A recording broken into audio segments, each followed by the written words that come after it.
My expectations before I came here were that my wife was engaged on yet another project, which they're normally successful, but they usually involve me spending a lot of time and energy.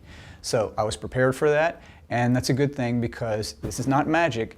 It's a program that works, but you have to put time and energy into it. Nothing that was a waste of time, but I kind of look at it as like a big ball of wax, and there are many ways to approach it. And a lot of other approaches, you know, they got a little bit into it, they helped with some symptoms, but they weren't getting all the way. They weren't getting into the core. It was like there was a dam, and it was just, he was dammed up and his full potential was not coming through. So with Brain Balance, I think they had a far more comprehensive, holistic approach, I guess you'd call it. And by following them through and also doing some dietary stuff, you know, through Brain Balance, we broke through the dam. Beforehand, Eric was, he had a problem and we knew it, and you know, these issues, we were not going to be able to work through it. Without Brain Balance, we couldn't have done it, and he'd be in the slow class and he'd feel it, and we would just be fighting an uphill battle, and it was going to last the rest of his life. It was going to have effects. He could have compensated, but it would not have been the same. When we went through Brain Balance, gradually, over time, it really broke through to him, and now it's like his, you know, his inner voice is there. And you know, we can hear him, he's expressing himself, and he's where he needs to be. The program is a lot more extensive than other programs. It's more extensive medically, and it's also more extensive in terms of the tests they give you. The tests they give you, unlike a lot of, say, academic tests, which test one area at one skill level, this tests it across the board. So you start with the primary skills, you know, the skills that you have to develop as a baby, and you move on up. And the doctor explained all that. I mean, he's a neurologist with a lot of experience, and he gets it, and the program gets it too. So they find out exactly where your child sits, you know, almost if you look at an equalizer on an old stereo, where it shows, you know, he's high here, he's low here, and it shows it across the range. And then the program is tailored to that. So you're not wasting your time on exercises that they've already perfected as a kid. You know, if they've done their primaries, they're done, they move on to the next thing. So that's what I liked about it. It was very personalized to me, and I also like the fact that the doctor in this case pays attention and listens to me, and I know he's talking about my child. He's not cutting and pasting something from a manual online. This is Pennington, and I live in Hopewell, and they're two great places. I mean, we call it the Hopewell bubble for a reason. So you expect people to act as though they are a part of the community, and so are you, and treat you as such, and they do it here. They do it very much so. I would not go to a place where they didn't. The program is more than worth the money. When I first got into it, it was $6,000. They since reduced it, and you know, that's fine. However, if you look at it as an investment, it's the best investment you'll ever make in your life, because you're investing in your child. I mean, it's one thing if you were buying a water purifier, that's too much money. But your child for the rest of his life, yeah, that's a payoff that, of course, is well worth it. But you can't just look at it as money. You know, you got to be honest to the parents.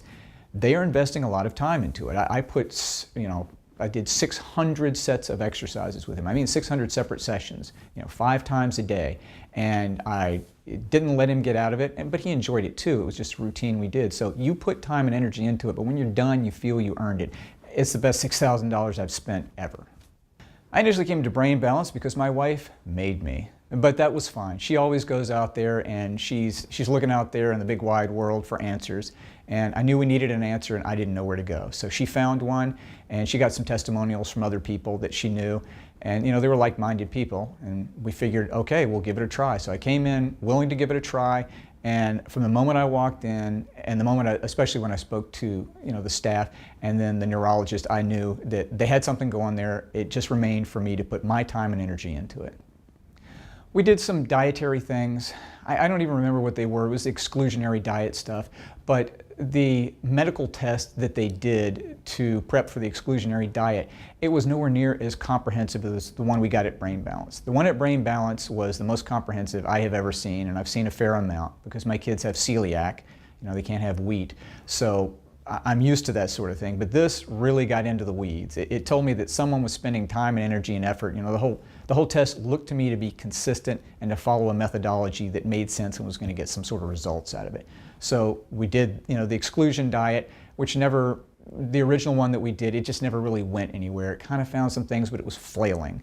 And we also worked at school with the preschool, and this is the best school system I've ever been in out of, what, three states. But it just wasn't getting there because they didn't understand the levels of skills. They did understand skills that kids need to have to survive out there. They didn't get the levels, they didn't get the progression, and they get the progression here where you can't teach a level 3 skill unless you've also taught the level 1 skill first. And so we did try those. We got very limited results and they were temporary, and you could tell as soon as we stopped with him he was backsliding. The lasting effects are it trains the parents, it also trains the children. So the children are trained in terms of exercises that generally I find that once they're done with the exercise, there's a neurological way to test it, but once you've tested each exercise and they're done, they're done. They don't tend to backslide that way. I would imagine the higher level you get, if you really don't do every one of the components, then there's a possibility for backsliding. If you've been in the program paying attention as a parent, you get it, you see it yourself. You know, I'm no neurologist, but I know a few of the things that he tests for. So, for example, I just did 2 little things that had been, the doctor had said, well, he's not quite there yet. So I spent about 5 weeks on it, and now I'm able to test, and I can tell he's done. He's done with that reflex, it's over, and now let's go on to the next thing. I mean, I imagine any kid can backslide for reasons that brain balance might not be able to touch. You just don't know what's going on in their lives. But this really gives you the opportunity to get them moving forward. And without that, you're just going to be butting your head against the same tree trunk over and over again. Eric's condition was, you know, you could just call it an imbalance in the brain. You know, I mean, that's the condition. One part of his brain was developing faster than the other, and it was causing a lot of other problems that may go into certain categories, but they go in sideways or they don't really fit. So he ended up getting an ADHD diagnosis, which is just a diagnosis you get from the doctor in order to open up services. And you know, I hate to say that, but that's the way it is. It is not comprehensive, it doesn't get it, it's not unique to the child.